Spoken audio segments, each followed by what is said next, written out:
D4 ഡെലീഷ്യസിൻ്റെ ഒരു പുതിയ എപ്പിസോഡിലേക്ക് എല്ലാവർക്കും സ്വാഗതം. ഇന്നത്തെ നമ്മുടെ റെസിപ്പി വളരെ ഈസിയായി പ്രിപ്പയർ ചെയ്യാൻ പറ്റിയ സൂപ്പർ ടേസ്റ്റി ആയിട്ടുള്ള ഒരു പൊട്ടറ്റോ ഫ്രൈ ആണ്.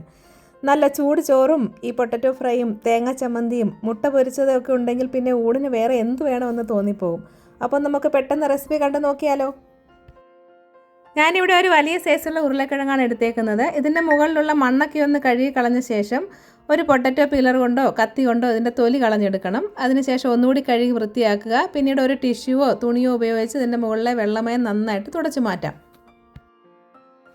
ഇനി ഇതുപോലെ ക്യൂബ്സ് ആയിട്ടൊന്ന് കട്ട് ചെയ്തെടുക്കണം. കണ്ടില്ലേ, ഈ ഒരു സൈസിലും ഷേപ്പിലും വേണം കട്ട് ചെയ്തെടുക്കാൻ. മീഡിയം സൈസുള്ള കഷ്ണങ്ങളായിട്ട് കട്ട് ചെയ്യണം. ഒരുപാടങ്ങ് വലിയ കഷ്ണങ്ങളായി പോകരുത്.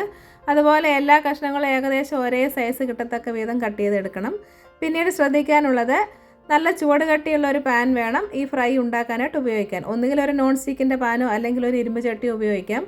ഞാനിവിടെ നോൺ സ്റ്റിക്ക് പാനാണ് ഉപയോഗിച്ചേക്കുന്നത്. പാൻ ചൂടായി വരുമ്പോഴേക്കും അതിലേക്ക് 2 ടേബിൾ സ്പൂൺ എണ്ണ ഒഴിച്ചു കൊടുക്കാം. വെളിച്ചെണ്ണയോ സൺഫ്ലവർ ഓയിലോ ഏത് വേണമെങ്കിലും നിങ്ങൾക്ക് യൂസ് ചെയ്യാം. ഇനി ഇതിലേക്ക് കട്ട് ചെയ്ത് വെച്ചിരിക്കുന്ന ഉരുളക്കിഴങ്ങിൻ്റെ കഷ്ണങ്ങൾ ഇട്ട് കൊടുക്കാം. മീഡിയം ഫ്ലെയിമിലിട്ട ശേഷം ഒന്ന് മിക്സ് ചെയ്ത് കൊടുക്കാം. എണ്ണയൊക്കെ നന്നായിട്ട് എല്ലാ പീസസിലും ഒന്ന് പിടിക്കാനായിട്ടാണ് ഇങ്ങനെ മിക്സ് ചെയ്ത് കൊടുക്കുന്നത്. ഇനി നമുക്കിതിലേക്ക് അല്പം ഉപ്പ് കൂടി ചേർത്ത് കൊടുക്കാം. 1/2 ടീസ്പൂൺ ഉപ്പോളം ചേർത്തിട്ടുണ്ട്. ഒന്നുകൂടി ഒന്ന് മിക്സ് ചെയ്ത് കൊടുക്കാം. ഉപ്പും നന്നായിട്ട് ഇതിൻ്റെ അകത്തൊക്കെ ഒന്ന് പിടിച്ചു വരണം.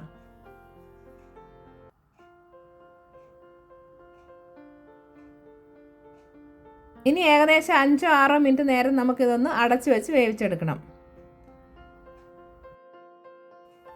ഇടയ്ക്കിടെ അടപ്പ് തുറന്നൊന്ന് മിക്സ് ചെയ്ത് കൊടുക്കണം, ഇല്ലെങ്കിൽ ഇതിൻ്റെ അടിയിൽ പിടിക്കും. ഇപ്പോൾ ഏകദേശം 1.5 മിനിറ്റോളം കഴിഞ്ഞിട്ടുണ്ട്. അടപ്പ് തുറന്ന ശേഷം ഒന്ന് മിക്സ് ചെയ്ത് കൊടുക്കാം. ഇനി വീണ്ടും അടച്ചു വെക്കാം. അല്പനേരത്തിന് ശേഷം ഒന്നുകൂടി ഒന്ന് മിക്സ് ചെയ്ത് കൊടുക്കണം. വീണ്ടും അടച്ചു വെക്കാം. അപ്പം മൊത്തം 5 മിനിറ്റ് കഴിഞ്ഞിട്ടുണ്ട്. നമുക്കൊന്ന് തുറന്ന് നോക്കാം. കണ്ടില്ലേ, ആവിയൊക്കെ വന്ന് ഏകദേശം പകുതിയോളം ഇത് വെന്തിട്ടുണ്ട്.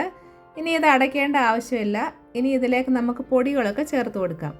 1/4 ടീസ്പൂൺ മഞ്ഞൾപ്പൊടി ചേർത്ത് കൊടുത്തു.